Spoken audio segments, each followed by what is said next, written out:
universo que converge vários tipos de arte que estão na raiz da cultura paraibana. É assim a exposição denominada Paraíba, berço da cantoria, do cordel e das culturas populares. A professora Joseilda Diniz faz parte da curadoria. É exatamente esse arcabouço desse universo, né? É ver o que é que tem na Paraíba, do artesanato, da música, do cordel, tudo isso dialogando com um imaginário muito rico, né? Com a tradição pulsante da cantoria de repente, com a poética do cordel, com a imagética da iconografia do cordel, que é a xilogravura, né? Ao entrar, o visitante se depara com obras de artesanato. A inclusão dos artesãos nessa proposta de Paraíba, berço do cordel, da cantoria e de culturas populares é exatamente trazer o quanto o próprio saber fazer do cordelista, do xilogravador, é de um artesão que constrói. Então o artesanato ele precisava estar presente, porque ele representa exatamente esse imaginário do Nordeste, da Paraíba, né, com seu saber fazer, com os ofícios, né, com suas fachadas, que animaram tanto a poética do cordel. Então aqui nós trouxemos obras de artesãos como Biagio, né, Biagio Grise. Aqui nós trazemos os interiores e trazemos também toda essa dimensão do comércio, né, bem representado por suas potencialidades, pelo couro, né, pelos flandres, pelo artesanato em si. Então é dessa forma. Nós trazemos essas maquetes, né, representativas desses espaços do Nordeste, mas trazemos também a cerâmica, trazendo essa homenagem ao feminino, ao saber fazer feminino, né? Dessas mulheres que constroem, que tecem, que crocheteiam, né? Que cantam e decantam a nossa vida. Em seguida, um grande painel em preto e branco encanta os olhos de quem vê. Essa ilustração é assinada por Jô Oliveira, né? Nosso pernambucano, mas muito paraibano, que hoje é radicado em Brasília, e que quando concebeu essa obra foi uma solicitação que eu fiz, que ele pudesse agregar dentro de uma arte toda essa cultura, né? Essa efervescência da cultura do cordel, da cantoria do repente, do mamulengo, do mané gostoso, do público e desse entre o campo e a cidade, entre a letra e a voz, né? Esse diálogo permanente, essa riqueza, essa inclusão que representa não somente o povo paraibano, mas representa o Brasil e o Nordeste em específico.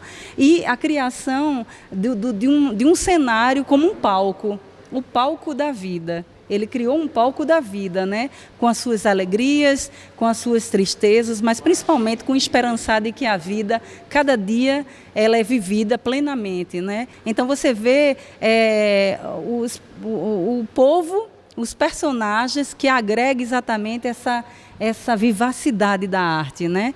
Que ela não está distante de jeito nenhum da vida, do cotidiano nosso. Então acho que Jô conseguiu essa façanha, né, de trazer para o público um pouco do nosso pertencimento de dentro dessas comunidades, né?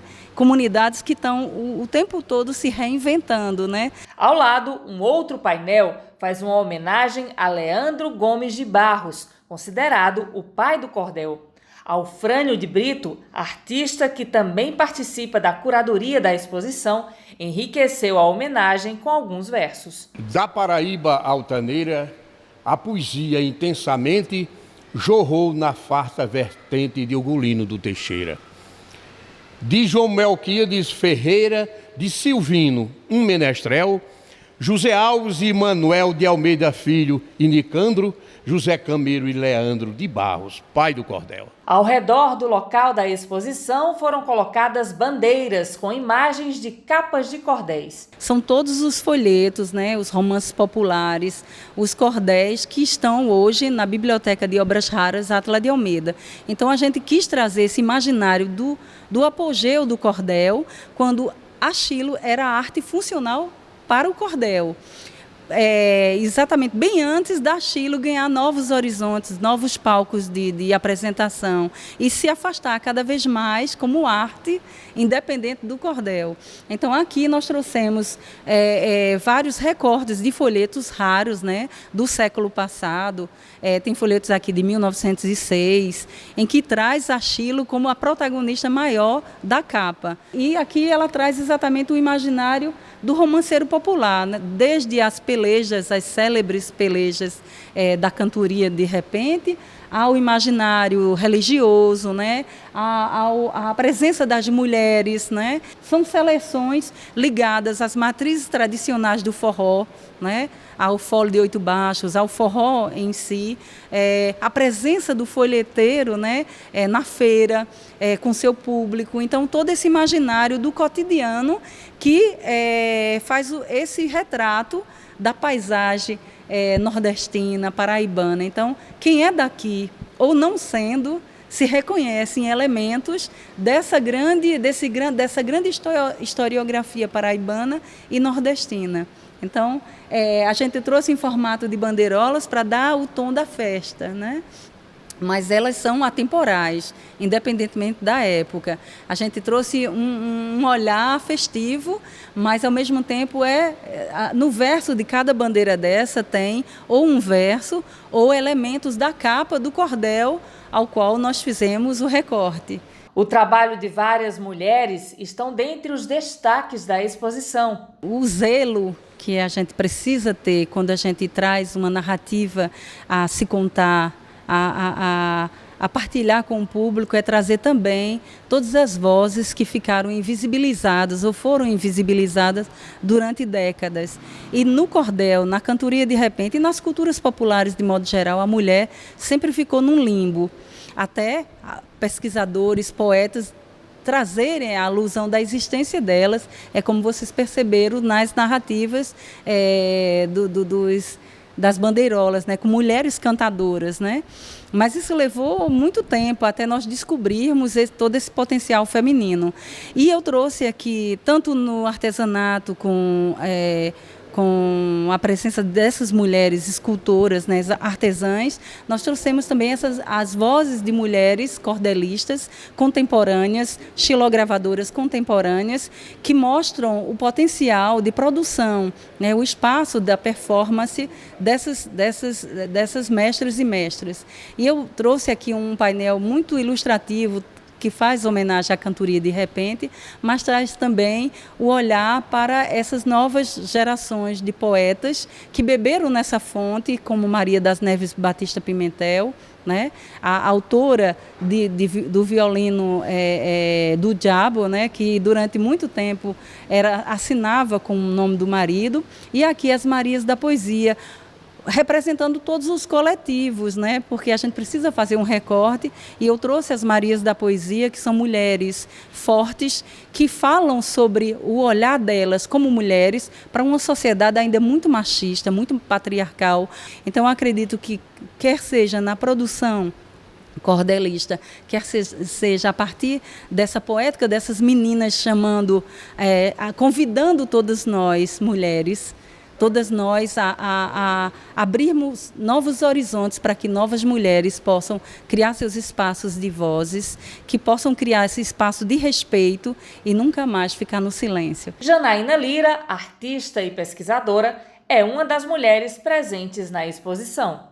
A minha obra é o Haidel, o haikai no suporte do cordel. Então, eu sou pesquisadora em cultura popular, em literatura popular, e meu mestrado foi sobre cordel, e o doutorado sobre haikai e poesia visual. Então, eu fiz um livro que é uma síntese, né, estética desse apanhado de pesquisa. Então, eu trouxe a xilogravura e o formato do cordel para o meu livro.